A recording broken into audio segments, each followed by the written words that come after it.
Good morning, students. Now we are going to discuss the chapter 4, which name is Tools to Study the Earth's Map, in which we'll discuss many topics. The topic number 1 is geographical map, second one is locating places on Earth, third one is types of maps, and fourth one advantages, and fifth one is disadvantages, and last one tools other than maps. I am going to introduce this chapter. This chapter basically deals with the tools of learning geography through maps, compasses, etc. It is important to know that maps are most effective and efficient means of having an overview of the world around us. Basically, we can learn about world through map easily, and it's an easy way to represent our world on paper. Geographical map. A geographical map is a drawing or plan of the earth's surface or parts of it, showing countries, towns, rivers, population, etc. Through geographical map we can represent our towns, countries, river, population on one place and one paper. It is drawn on a flat piece or paper.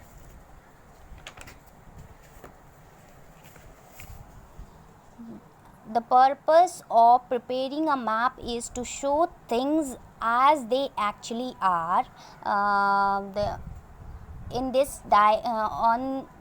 Through the map we can draw the landforms, landscape,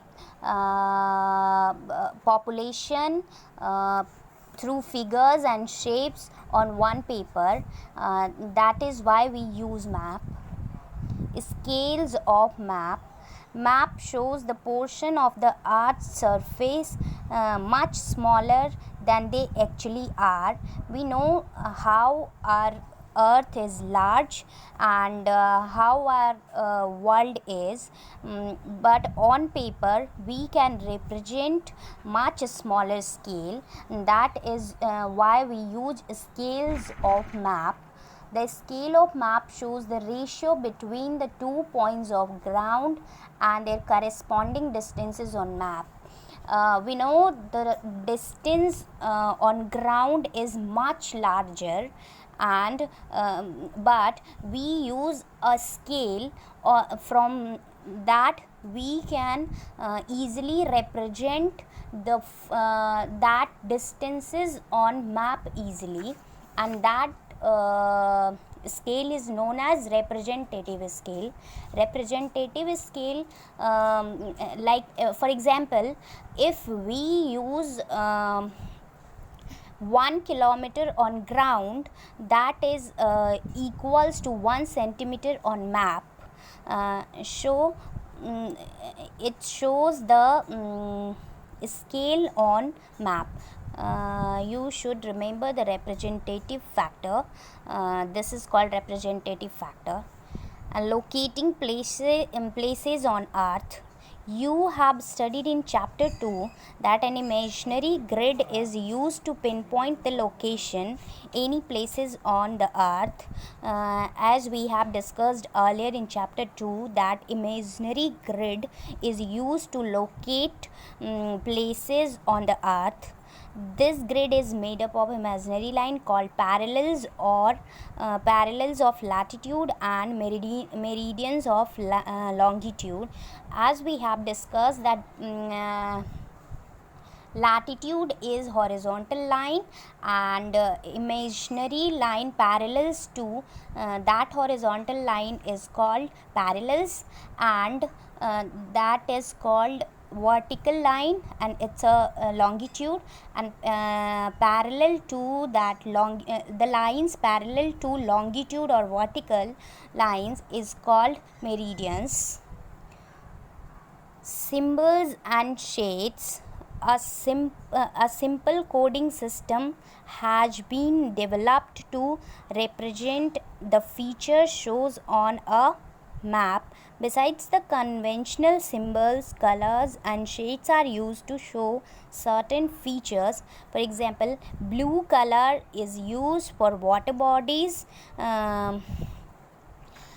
Through colors we can represent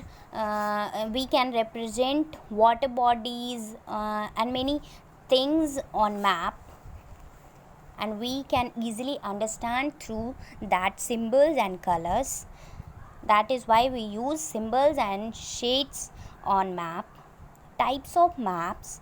Maps are usually classified on two bases: scales and features. Scale based classification.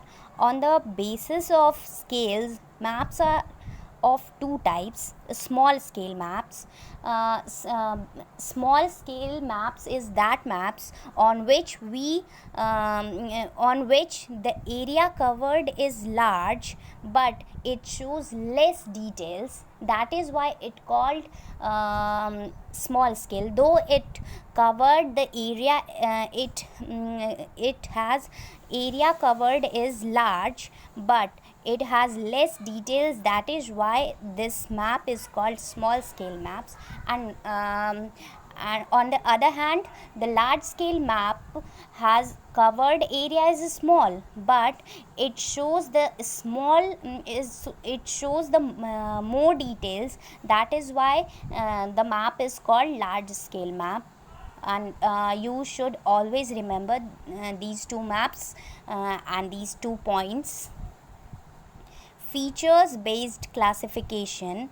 On the basis of features, shows or the aims and objectives of the map maker, map can be of the type given as under. Maps are many types: political maps, physical maps, topographical map, climate map and thematic map. Political map. State and national boundaries of a places. Through the political map we can show the states and national boundaries of a map as we have seen it on map. And location of cities and capitals. Second one is physical map. Features of physical landscape like mountains, rivers and lakes and elevation changes we can show easily by this physical map. Topographical map uses different colors. As we have seen, we use symbols and shades to show many things on map. And through topographical map we use different color, and like a physical map shows different physical features or features of a landscape. Use contour line to show changes in the landscape. A climate map shows things like the specific climate zones of an area based on temperature, the amount of snow an area receives, or average number of cloudy days. These things are covered in climate map, which is temperature, snow and average number of cloudy days. And thematic map focuses on a particular theme or spatial topic. Elements of reading map. We can use many elements to read the map. First one is title of map, which describes the theme of the map. Second one is legend or key. To inform the user that different symbols means. Different symbols means. Compass rose to indicate the cardinal direction like north, east, south, west, and their intermediate points like northeast, northwest, etc. is used to read map is compass rose. And fourth one is scale. Scale is used to show the ratio between the distances on ground map and ground and on the map. As we have seen, the representative factor, it is a scale which is used to represent the distances on map regarding to on ground. Advantages of map. Maps are portable and can be carried around easily. As we know, the maps are portable. Portable means it is handy and it can be easily take one places to another, on hand, on pocket. That is why we use map. And they can be laid on surface and studied. As we know and see that map is easily laid, or it can be easily read to keep it on surface and then studied easily.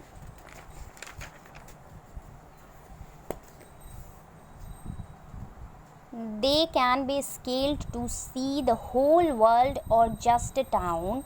As we know, the earth is very large, and we cannot see the whole world or just a town in one place. That is why we use map. And through map we can see the whole world or just a place or just a town in one eye or one place. With the help of its legends, as we have seen, we uses title, legends, and legends is symbols and contour. We can see the different features of a places. Maps make geography easier to learn. These are the advantages of map. And disadvantages of map.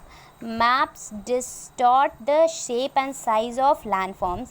As we can easily see that on map the shape and size of landforms is not as same as it is on ground. These are the and maps are two-dimensional object. It's not 3D, and our earth is 3D. As we know, our earth is spherical on shape, and but map is 2D. That's why we do not portray elevation, reliefs, valleys, hills effectively. An entire earth can't be represented accurately on map. We all know there are things which have advantages and disadvantages both, and similarly our maps have both the advantages and disadvantages. These are the disadvantages of maps. And tools other than maps. Our ancestors had a keen interest in study of stars, planets, and other celestial objects. They were equally keen to explore the unknown lands on the earth. We know our ancestors use tools other than map to study the stars, planets, celestial bodies. Like first one is astrolabe. Astrolabe is an instrument for taking latitude of suns or stars. This is the diagram of astrolabe. It is used to measure the latitude from the sun. And the second one is sextant. Sextant is doubly reflecting navigation instrument. You have to learn that doubly reflecting navigation word, which is used to used to measure the angle between any two visible object, that is sextant. And a sextant is used to measure angle between any two object.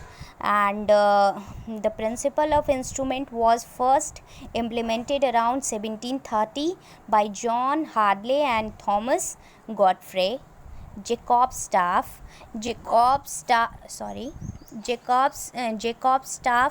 or cross staff is a stick on pole with length marking. As we know, we have scale to measure length, and in similar way there is scale to measure length on pole, and it is called Jacob's staff. Magnetic compass, this is magnetic compass, and through which it is a navigational tool which use the concept of magnetism to measure direction on direction of north magnetic pole. It is very useful for navigating on ocean and in deserts or other places which have no landmarks. And now I am going to conclude this chapter. In this chapter we have learn or discuss maps. Magnetic compass are tools for learning geography. Maps are drawn on flat surface according to a scale. A scale tells us the ratio between 2 points on the ground and their corresponding distances on the map. And maps are different type depending on the features shown by them. Thank you so much.